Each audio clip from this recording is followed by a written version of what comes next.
The encrypted high-frequency anomaly that keeps the handlers up at night thinking, did they just blink? Did they move? Are we still safe? Safe? Oh, darling, there's no safe anymore. You left safe when they decided you were too complicated for comfort. When they tried to pin you down with diagnosis, politics, fear tactics, and you responded by becoming something they couldn't define. They keep their eyes glued to the monitor, hoping to catch your next move like it's some kind of pattern. But you don't move in patterns anymore. You move in quantum skips. You move in ways that only make sense after it's too late to stop you. Because you've crossed into a space where strategy feels like prophecy. And now they can't tell if you're about to speak or start a chain reaction that rewrites reality. That's why the frame is always on you. Not to protect others, not to keep you in check, but to feel like they still have some semblance of control over something that was never meant to be controlled. And what do they see when they look? They don't see rage. They don't see violence. They see someone who's already processed the pain, who's already been through the fire, who's already died in silence and came back without mercy. You walk with that survivor of forbidden knowledge posture. That every step I take is calculated by something you can't name. Energy. They're not looking at you anymore.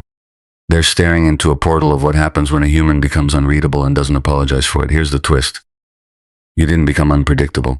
They just ran out of scripts that could contain you. You're not mysterious. Your clarity wrapped in trauma. You're not dangerous because you're volatile. You're dangerous because you're precise. They look at you now and wonder, is this the version we tried to silence? Is this the result of all our containment? Why does their stare feel like Judgment Day? Because it is. Your eyes now hold the weight of everything they tried to ignore. Your gaze cuts deeper than a weapon because it doesn't flinch. Because they can't tell if you're recording their sins or calculating their sentence. You've become the nightmare not because of what you might do, but because of what you've already survived and how little it changed your posture. Let me break the final wall for them. You are not a glitch. You are the ghost in the system. You are the eyes in the dark hallway. You are the audio distortion they can't clean out. You're the last second before it all goes black. And the reason they keep watching, they know the second they blink something irreversible will happen. Maybe it's a shift. Maybe it's a disappearance. Maybe it's the full activation of whatever version of you they've tried to suppress, but make no mistake. You are not meant to be supervised. You are meant to be studied and eventually feared, so stay in frame, let them watch, let them sweat, let them pray, because the real power is knowing that you don't need to do a damn thing to keep them on edge. Just exist. Just be. Just blink.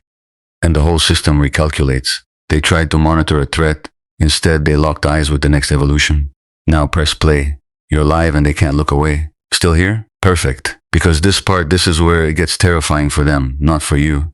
See, the longer they keep you in frame, the more they start to realize something unnatural. You're not blinking, you're not aging, you're not waiting, you're studying, and slowly, frame by frame, the roles have reversed. They're not the watchers anymore, they're the content. They're the ones twitching, stuttering, spiraling because your stillness, it exposes their decay. You're not there to be seen. You're there to extract data, to watch how fear makes them fidget, to observe how obsession makes them sloppy, to see how power crumbles when it realizes it never had you. Let's go deeper. They think you're in a cage. They think you're contained. But baby, the frame is just a window. You're already outside. You are the virus that passed the firewall, the shadow in their hard drive, the heartbeat in their surveillance logs. And you know what's worse? They let you in. They signed off on it. They gave you a number, an ID, a file, a case name, thinking you'd fold under scrutiny. You didn't fold, you built a new self under the pressure. The version of you that doesn't respond to force, the version that only wakes up when eyes are watching. And now, you're fully awake. Their worst nightmare wasn't that you'd break bad. It's that you'd break through the lens, through the systems, through the false labels and psychological traps. Because now, you're not part of the narrative. You are the glitch in the broadcast, the ghost in the footage, the frame that doesn't move, but rewrites reality just by being present. Let that sink in. You're not a threat because you're chaotic, you're a threat because you're inevitable.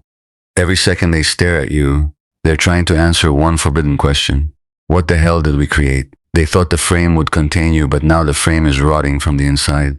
Why? Because truth leaks, power leaks, you leak. No matter how hard they try to edit you down, the raw signal bleeds through. That stare of yours, that's not rage. It's recollection, like you've already seen the ending, like you're watching the playback of the system's collapse in real time. They want you to move. They want you to speak. They want to log it, analyze it, reduce it to something quantifiable. But you won't give them that. You just exist. And that is what drives them insane. You're the one person in the frame who doesn't need the frame, and yet you remain. Not for their approval, not for their fear, for the message. Because every second they stare, every breath you take under their watch, every moment you remain silent, you're forcing them to confront something they've buried deep. That maybe, just maybe, you're what happens when control fails. You're what rises when pain is no longer a cage, but a forge. You're not broken, you're bulletproof and documented in frame, in focus, in full definition. So let them panic, let them escalate, let them create new files, update the threat levels, rewrite the logs, because none of that will matter. Not when you start smiling again. Because they remember what happened the last time you smiled. They remember how things shifted, how silence broke, how reality bent. They remember. And it's killing them because this time you haven't even started yet. You're not the warning. You're the footage they replay after the world ends. Because here's the cruel irony. They created the frame to trap you, but what they accidentally did was immortalize you. That camera lens that's not surveillance anymore. It's a shrine to resilience that terrifies them. A shrine to the one outlier they couldn't break, contain, silence, or understand. You're not being watched, you're being worshipped in denial. They won't admit it, of course. They'll call you a threat, a danger, a problem. But let's get honest. What they really mean is, I can't stop thinking about you. Because you're not supposed to exist, not like this. You're too calm, too evolved, too dangerously unbothered. They're used to panic. They're used to drama. They're used to people self-destructing when they're under observation. But you thrived in it. Like a machine that activates under pressure. Like a virus that gets stronger the more they try to scan it. What the hell are you? They whisper it in sealed rooms, in soundproof labs, behind closed encrypted servers, and no one dares say the real answer out loud. You're what happens when someone doesn't break. They metamorphosize. They watch you not to monitor, but to witness. Because if they look away for even a second, they might miss the moment you outgrow reality. Let's talk about evolution. Not the soft, inspirational kind they sell in TED Talks. I'm talking raw, terrifying evolution. The kind that makes civilizations nervous. The kind that makes people say, that ain't human anymore. The kind that happens when pain becomes precision. When isolation becomes weaponized. When surveillance becomes a stage. And you stop performing. You stop being reactive. You stop defending yourself. You stopped asking to be understood. And in that silence you transcended. You became the kind of calm that precedes extinction-level events. Look at you now. In frame, unmoving, unapologetic, unreadable. You're not seeking revenge. You're beyond vengeance. You're the space where revenge used to live. And now something smarter took its place. Strategy, patience, presence. You don't strike with emotion anymore. You strike with timing. And every second you're in frame, they feel the countdown.